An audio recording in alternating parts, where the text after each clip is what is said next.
Hello, I'm Hannah. I have a book called Little Birds, which is available for you to purchase, should you choose to do so. I'm giving you a minute. The link is in the description. We'll wait here. Welcome to Quest for the Worst, where we seek out the worst film ever made. Today's movie was recommended by Elias, preteen balefire on Twitter. He suggested the movie Stephanie. After a mysterious global crisis, a young girl is left alone to hide from a malevolent power that stalks her home. It's got a 40% on Rotten Tomatoes. So the movie opens with a little girl watching The Tale of Despero, which is an amazing book and an okay movie. Then she slams on a piano for a little bit, and then she goes to the kitchen and looks in the fridge, and there's no food in there, so she tries to make a smoothie out of some weird stuff. And she's talking to her stuffed turtle, who is named Francis. She is clearly very alone. She tries to get some preserves off the top shelf, but drops it, and the jar shatters everywhere. And she blames Francis, look what you did, who's minding his goddamn business. The blender's getting jammed, and I do not want her to stick her tiny little girl hand in. But okay, yeah, she's sticking her hand in.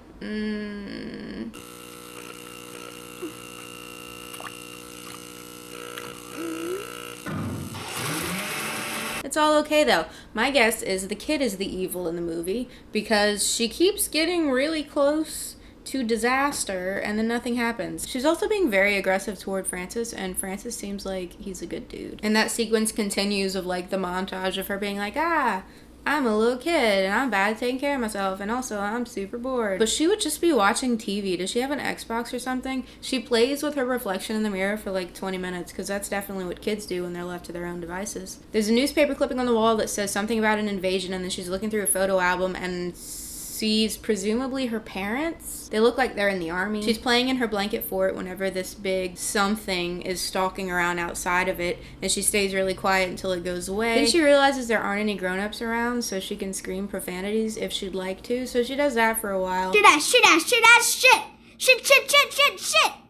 Shit. I'm glad she's finding some joy in this empty world. A bunny hops into the yard, and she's very excited about it, and she brings him a bowl of tomato sauce. As you do, bunnies like that. If you just enjoy the nice cup of tomato sauce. That night she goes into another room and she steps on a rotten pumpkin, and I feel like this movie could have some amazing symbolism if I had any idea what was going on. So she chucks it out the window and then apologizes to her brother's corpse, which is in the bed. And she tells him that his hands are cold when he's sleeping. Okay, so that's what we're doing. Oh, the bunny shows up dead on her tea table. Then she goes and yells at the brother about it and beats him with a stick. What? There's a scene of her doing whimsical little girl things, and then a scene of the monster thing stalking her, and then she wakes up in bed. So I don't know if it's meant to be a dream or if this is just how they're showing the progression of her life, but this cycle of scenes happens several times. I bet she killed her brother and her parents or trapped them in the basement or something. Oh, her parents showed up. Everything's gonna be okay. Papa got a gun in his belt though.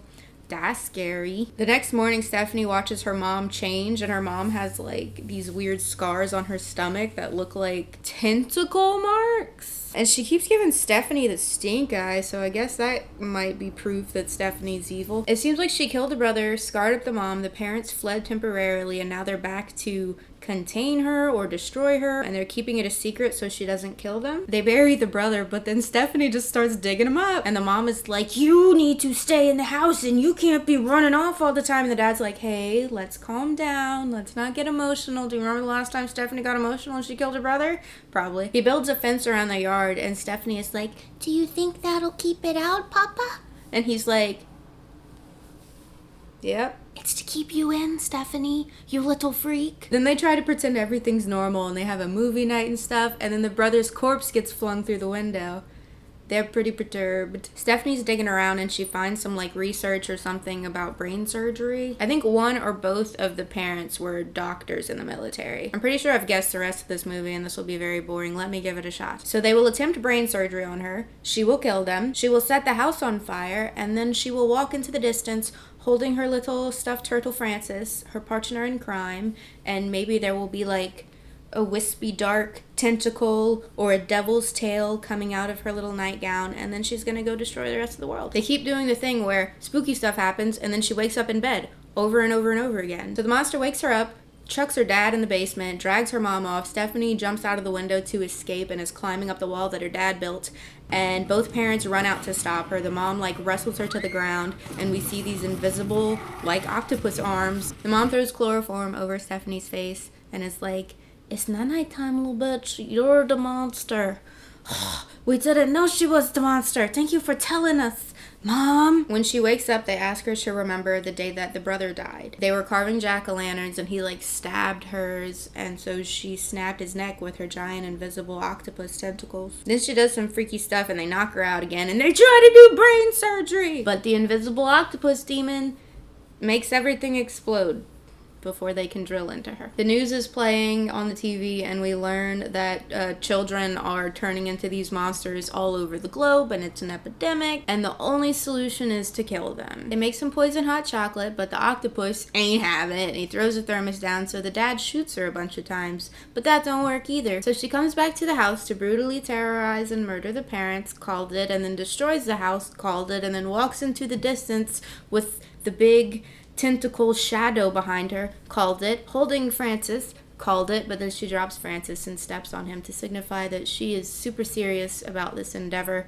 She's not a little kid anymore. She's a big grown-up octopus demon woman. Then she destroys her neighborhood and we get like a big zooming out shot of fires started all around the world so that we know that the demon tentacle children have taken over. The end. I think this movie actually could have been good. I like the monster. I like that we don't see it. We just see the effect that it has. I just guessed everything that was going to happen in the first 5 minutes. And most of the movie is just the repetitiveness of the little girl hiding from the monster then waking up, which gives the audience opportunity after opportunity to realize that she is the monster. This feels like it would have been a great short film or a creepypasta, but there just was not enough content for a full-length film. I also would have loved to see the brother's corpse thrown around a little bit more. I really think he could have had more screen time flying through the air, as he tends to do. What if she had set him up at her tea table and like the invisible tentacles were moving him around so he was participating in a tea party? That would have been hysterical until the rigor mortis set in. I feel like the movies we've watched have gotten progressively worse until this one. It wasn't good, but as a short film I wouldn't have hated it. So the real worst in this quest was Elias for failing to find a movie worse than The Kissing Booth. Thanks for nothing. Speaking of short films, have you seen Lights Out? It's a horror movie based on like a little bitty micro short film. I guess they're just called short films. It's a few minutes. I'll link it in the description. I liked it a lot and I don't think it performed as well as it should have, but it's only an hour and 20 minutes and I think the characters are really compelling. I usually don't like when they show the monster in movies, but I think we see Diana in like the first scene and she's still spooky as heck. It's pretty good. I recommend it. But this isn't a quest for decent movies that I think should have performed better. So tweet me your suggestions with #quest for the worst. See you next week.